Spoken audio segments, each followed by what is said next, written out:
कहते हैं कि जिनका मिलना मुकद्दर में नहीं होता उनसे मोहब्बत कमाल की होती है। और ऐसे हमारे पास अनेकों उदाहरण हैं जिनके बीच बेइंतहा मोहब्बत थी, बेइंतहा प्यार था, पर शायद समाज और किस्मत को वो मंजूर नहीं था। वो गाना है ना, खोया खोया चांद खुला आसमां, और आ गए हम यहाँ।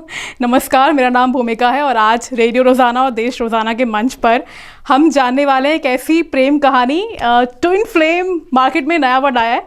मतलब है कि ऐसी दो सोल जो कि एक दूसरे के साथ तो रह ही नहीं पा रही हैं और एक दूसरे के बगैर भी नहीं रह सकती। तो कुल मिला के बहुत ही दर्दनाक सा रिश्ता होता है ये, जिसमें जान जाती है महबूब के बगैर। तो कभी अगर आपको प्यार हुआ है तो शायद आपने इस दर्द का एहसास किया हो। खैर, अपनी आज की स्टोरी में मैं जिनकी स्टोरी बताने जा रही हूँ, he is none other than Bollywood के महानायक the big B Amitabh Bachchan sir and the महानायिका एवरग्रीन ब्यूटी रेखा की कहानी। वेल, इस स्टोरी के बारे में हम सभी जानते हैं और खासकर रेखा जी ने तो पब्लिकली अपने प्यार का इजहार मीडिया के सामने भी बार बार किया। कभी आपने देखा है कि कोई औरत इतना पागल हो रही है किसी आदमी के लिए, वो भी शादीशुदा आदमी के लिए? मुझसे पूछिए ना। हाँ, मैंने कुछ नहीं कहा। क्या बात है। अदाकारा कई बार ये कहती हुई नजर आई कि फिल्मी पर्दे की ये हिट जोड़ी रियल लाइफ जोड़ी बनते बनते रह गई, क्योंकि जहां अमिताभ पहले से ही शादीशुदा थे तो उन्होंने कभी भी रेखा के लिए अपने प्यार का पब्लिकली इजहार नहीं किया और ये एक सीक्रेट लव की तरह चला। साथ साथ काम करने के दौरान दोनों के बीच बढ़ती नज़दीकियाँ दोनों के प्यार को और गहरा बना रहा था।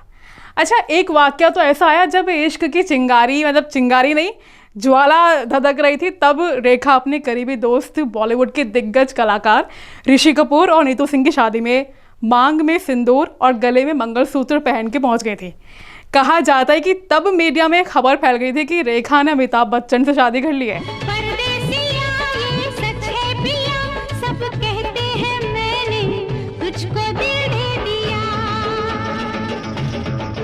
हालांकि बाद में उन्होंने बताया कि शाम को सीधे वो शूटिंग के सेट से कार्यक्रम में पहुंची तो मंगलसूत्र और सिंदूर उनके किरदार का हिस्सा थे, बस और कुछ नहीं।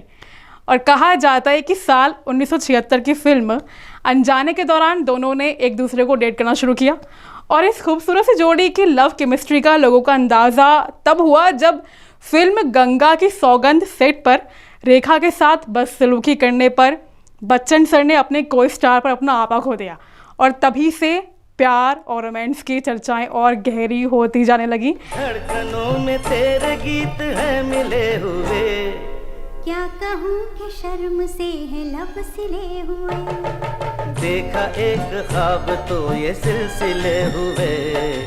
लेकिन सार्वजनिक तौर पर अभी तक इस रिश्ते पर कोई मोहर नहीं लगी थी। फिल्म सिलसिला में उन्होंने आखिरी बार एक साथ काम किया और ये एक ऐसी फिल्म है जो कि उनकी बिल्कुल उनकी रियल लाइफ की कहानी जैसी लगती है। इसमें जया बच्चन जी भी हैं जिनसे पहले से ही अमिताभ बच्चन जी की शादी हो चुकी है और शादी के बाद वो रेखा के प्यार में पड़ जाते हैं। एक इंटरव्यू के दौरान रेखा ये भी कह चुकी हैं कि मैं तो दूसरी औरत हूँ, ना किसी को कोई फ़र्क नहीं पड़ता कि मैं क्या चाहती हूँ, और दूसरा इंसान तो सबकी नज़रों में बेचारा बना हुआ है। वो ऐसे शख्स के साथ एक छत के नीचे कैसे रह सकता है जबकि वो ये जानता है कि वो किसी और से प्यार करता है। लेकिन आखिर अब तक पत्नी भी भला कब तक चुप्पे साधी रहती। दोनों के अफेयर की खबरें जब तूल पकड़ती जा रही थी तब जया ने भी रेखा को एक बार घर पे बुलाया खाने के लिए। अब जब रेखा जी को ये लगा कि शायद जया उन्हें काफ़ी खरी खोटी सुनाने वाली है, लेकिन ऐसा कुछ हुआ नहीं, बल्कि पूरे आदर और सत्कार के साथ रेखा जी की मेहमान नवाजी की गई। पर चलते वक्त जया ने उन्हें साफ साफ कह दिया कि कुछ भी हो, मैं अमित को कभी नहीं छोड़ूंगी। और इस बात ने साफ कर दिया कि रेखा कभी भी अमिताभ की नहीं हो पाएंगी। क्या क्या हुआ दिल के साथ मगर तेरा प्यार नहीं भूले। आखिर फिल्म सिलसिला के बाद फिर अमिताभ रेखा कभी एक साथ नजर नहीं आए और कहा जाता है कि ये फिल्म उनकी रियल लाइफ स्टोरी पर काफ़ी हद तक बेस्ड है और इस फिल्म के बाद दोनों के बीच में दूरियां आ गई और बढ़ती गई ये दूरियां। और आज भी जब कभी भी कहीं दोनों एक साथ नज़र आते हैं, कहीं दिखते हैं, तो नज़रें चुराते हुए पाए जाते हैं। एक बिजनेसमैन से रेखा की शादी भी हुई, उनका नाम मुकेश है। मुकेश से उनकी शादी हुई पर शादी लंबे समय तक चली नहीं, दोनों अलग हो गए और आज वो इस दुनिया में है भी नहीं।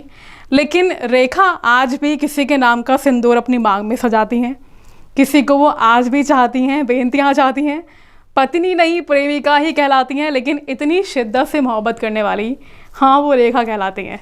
तो ये थी आज की लव स्टोरी, बेहद क्यूट, बेहद खूबसूरत लव स्टोरी जिसकी शुरुआत तो है लेकिन कोई एंड नहीं। और मुझे लगता है कि मोहब्बत की सिर्फ शुरुआत ही होती है, अंत नहीं होता।